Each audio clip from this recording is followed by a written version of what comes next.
Okay, well, let's call the meeting to order. And Stephanie, if you take the roll call. Ms. Dunn, Here. Mr. Stovall, Here. Dr. Na, Here. and Mr. Neptune. Here. Through the chair, Okay. we have a quorum. Great. Hopefully everybody's had a chance to take a look at the minutes and the rest of the consent calendar. Do we have a motion on the consent calendar? So moved. Okay, motion by Ms. Dunn, I'll second it. second by Mr. Neptune. Stephanie, take the vote. Ms. Dunn, Yes. Mr. Stovall, Yes. Dr. Na, Yes. Mr. Neptune. Yes. Through the chair, motion passes. Okay, thank you. So the consent calendar is approved. Let's go then to the public hearing. I'd ask all of you who will be appearing at the hearing to just raise your right hand. You do solemnly swear or affirm under penalty of perjury that the testimony you should give in the matters before the board shall be the truth, the whole truth, and nothing but the truth. I do. Okay, record should reflect all responded affirmatively. So with that, let's turn to docket number S2204S, Southern California Gas Company, Mettler, California. And let's see, who has that? Is that yours, Chris or Cliff? Yes, it is. It's mine. Okay, Chris. And then I'd like to just identify that Vincent Gonzalez is representing the facility for this one. Okay, welcome, Mr. Gonzalez. All right. Good morning. I also have an engineer from the gas company on the phone, or I think she's trying to dial into the Zoom call. She's prepared to testify as well if needed. Okay, thank you. Well, why don't we give her just a moment here and see if she. What is her name? I do see some people trying to join. Yeah, her name is Annie Ho, and I also have another engineer by the name of Tom Lalonde. Okay, they are here. I'll go ahead and promote them. Thank you. It's Tom, and what's Tom's last name? Oh, Lalonde. Okay, I see it. Lalonde. Okay, great. Welcome, Tom and Annie. Let me just swear you in if you'll be testifying. If you'd raise your right hand, and you do solemnly swear or affirm that the testimony you shall give in the matters before this board shall be the truth, the whole truth, and nothing but the truth under penalty of perjury. I do. Okay, positive response from Annie. Tom, I think you're on mute, so.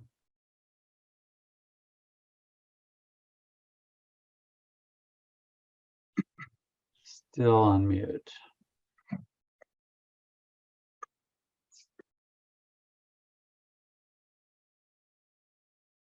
Okay, Tom, you're off mute now. You respond affirmatively?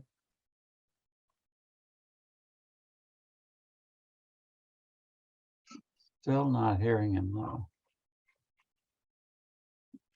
Anybody else hearing him? No. I don't hear anything, Mr. Oh, there we go. He's connecting to audio now. There he goes.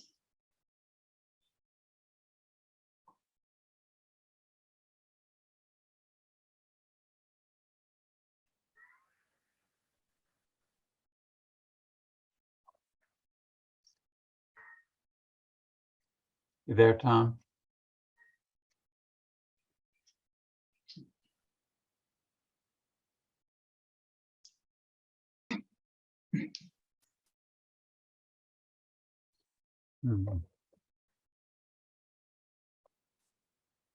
Not connecting. Yeah, it's just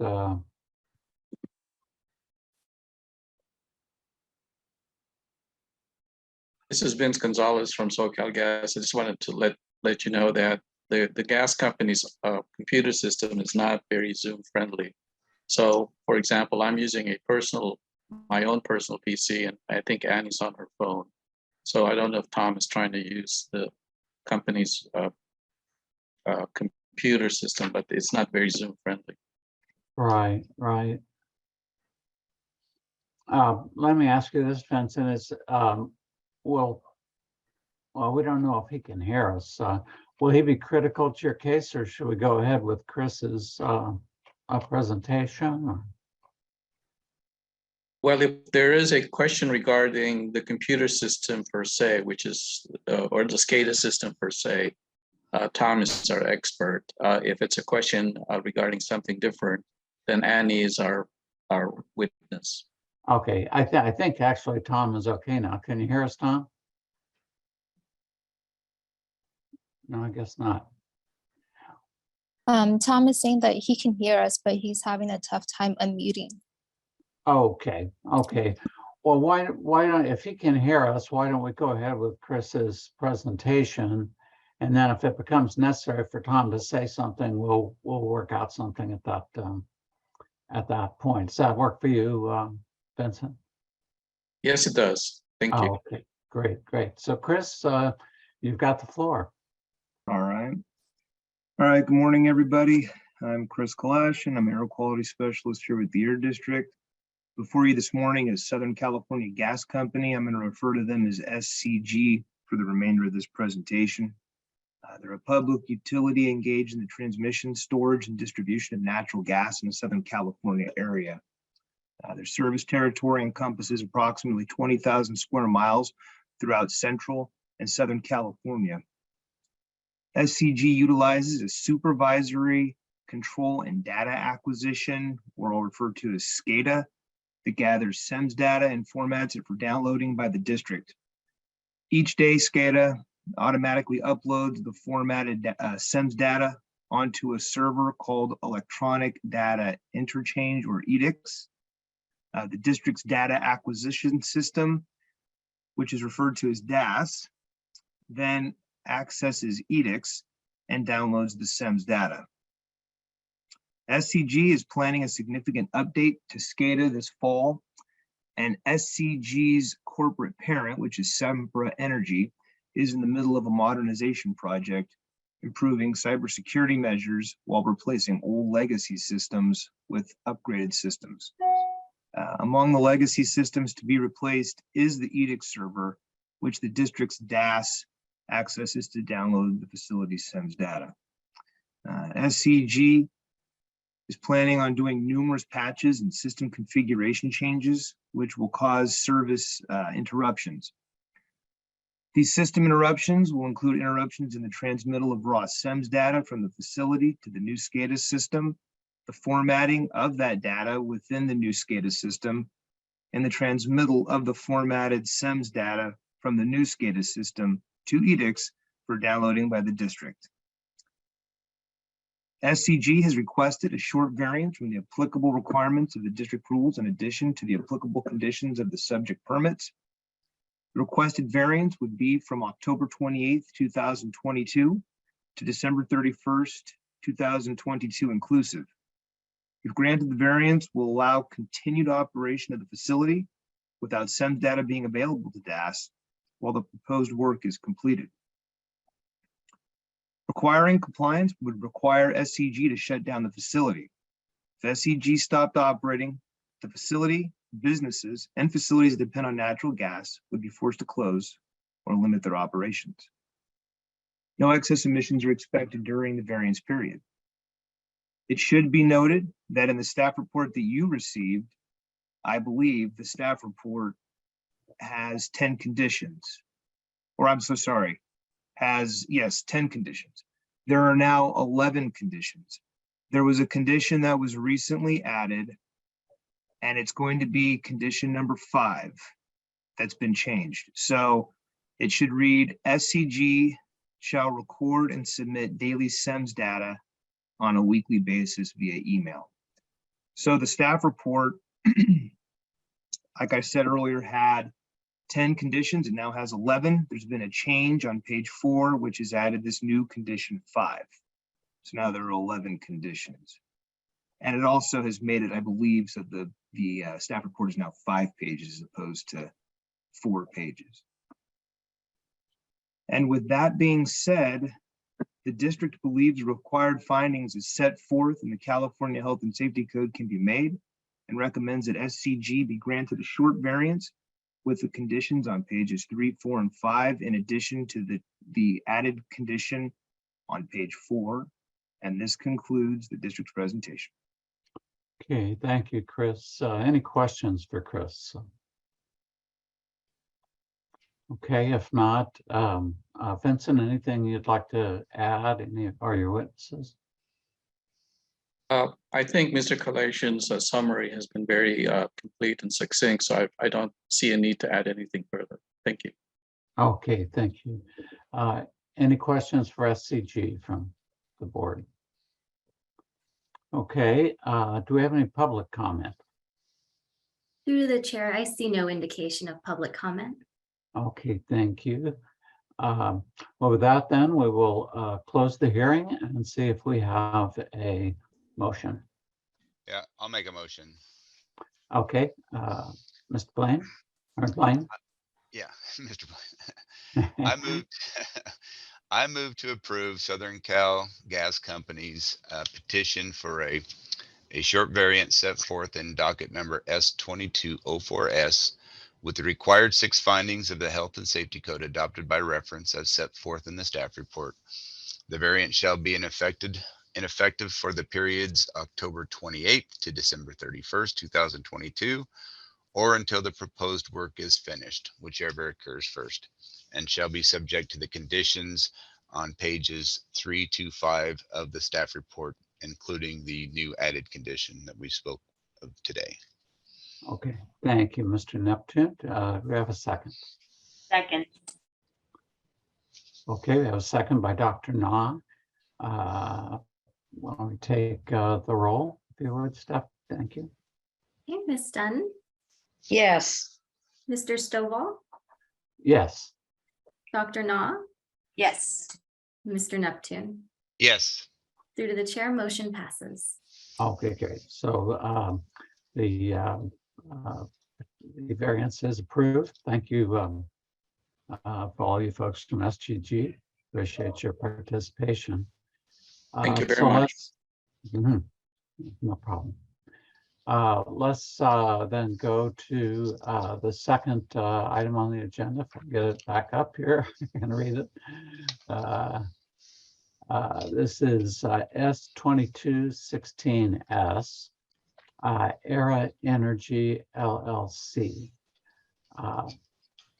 So let's see, who, Chris, you have that too? Or? You're on mute, Chris. You're on mute. I know, I'm sorry about that. I just wanted to real quickly identify Aaron Albrecht as being the representative for ERA today. Okay, And thank you're the you. only one, correct, Aaron? Sorry, can you say it again? You're the only person representing ERA today, correct? Yes. All right, well, I will go ahead and get started. All right, Okay. again, for the record, my name is Chris Kalashin. I'm a air quality specialist here at the Air District. Before you this morning is ERA, and they operate a heavy crude oil production operation on leases within the Midway Sunset oil field. Oil production from the leases is collected and stored in facilities that have vapor recovery systems, or as I'll refer to as throughout the remainder of this presentation, a VRS. ERA intends to upgrade protection relays for the Lockwood and MoCo substations, as the ones currently in service have reached their end of life and are limited on functionality. These relays are considered safety critical for the operation of these substations. ERA will also plan on using this time to perform maintenance tasks that have been awaiting a shutdown or other miscellaneous field maintenance that is best accomplished with all of the equipment shut down. District rules and the conditions of various permits require the well casing, storage tanks, and vessels be controlled by a functional and operating VRS, which must be maintained in a leak-free condition at all times. ERA has requested a short variance from the applicable requirements of district rules in addition to the applicable conditions of the subject permits. The requested variance would be for a non-consecutive 60-day period to occur sometime between October 31st, 2022 and December 31st, 2022 inclusive. If granted, the variance would allow the continued storage of VOC containing liquids in the subject tanks without a functional or operating VRS. In lieu of obtaining a variance, ERA could remain in compliance by draining, degassing, and cleaning the subject tanks. Requiring ERA to do this would cost approximately $920,000 to clean the tanks, and the loss of production would be roughly $800,000 per day at current oil prices. ERA has estimated that excess VOC emissions may be 3,157 pounds during the variance period. The district believes required findings as set forth in the California Health and Safety Code can be made and recommends that ERA be granted a short variance with the conditions on pages 4, 5, 6, and 7. This concludes the district's presentation. Okay, thank you, Chris. Any questions for Chris? Okay, hearing none. Mr. Albrecht, would you like to add anything? No, that's a very good summary. Thanks for that, Chris. Okay, thank you. Any questions for Mr. Albrecht? Okay, if not, is there any public comment? Due to the chair, I do not see any indication of public comment, and it looks like the last public attendee just left. Okay. So with that, then we will, there being no public comment, we will close the hearing and see if we have a motion. Well, I'll do it. I'm Nancy. I move yeah. to approve. I move to approve the short variance set forth in docket number S-22-16S with the required, to ERA Energy LLC in Bakersfield with the required 6 findings of the Health and Safety Code on pages 2, 3, and 4 adopted by reference. This variance shall also be effected for a non-consecutive 60-day period to occur sometime between October 31st, 22 and December 31st, 2022 inclusive, or with the VRS is returned, or when the VRS is returned to compliant operations, whichever one of those occurs first. Also, the variance is subject to those conditions on pages 4, 5, 6, and 7 of the staff report. Okay, thank you, Nancy. Motion by Ms. Dunn. Do we have a second? Second. Okay, second by Dr. Na. With that, Stephanie, I'll take the roll. Okay, Ms. Dunn, Yes. Mr. Stovall, Yes. Dr. Na, Yes. Mr. Neptune. Yes. Through to the chair, motion passes. Okay, thank you. Thank you. So the motion's approved. Thank you, Mr. Albrecht. Thank you, Appreciate your participation. With that, then,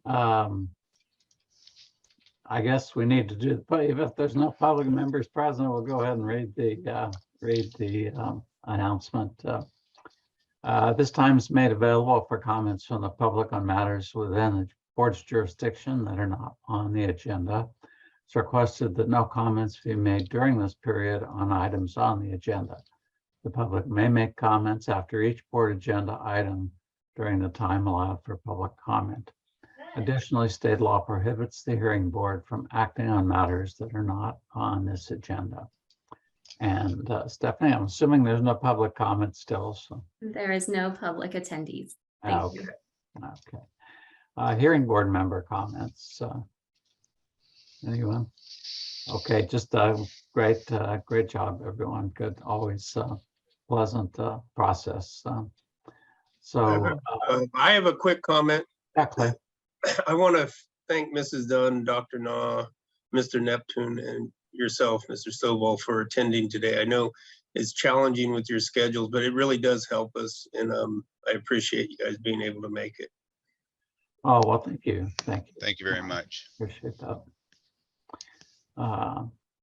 And again, I'm just always impressed by the quality of the work you guys do. So it's very good. With that, I take it there's no new business unless someone has something they'd like to add.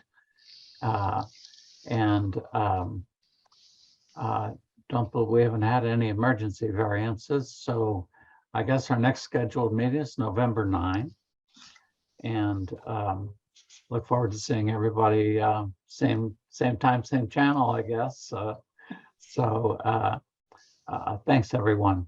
Have a great week. Happy Halloween. Thank you. Yeah. Right. Meeting's adjourned.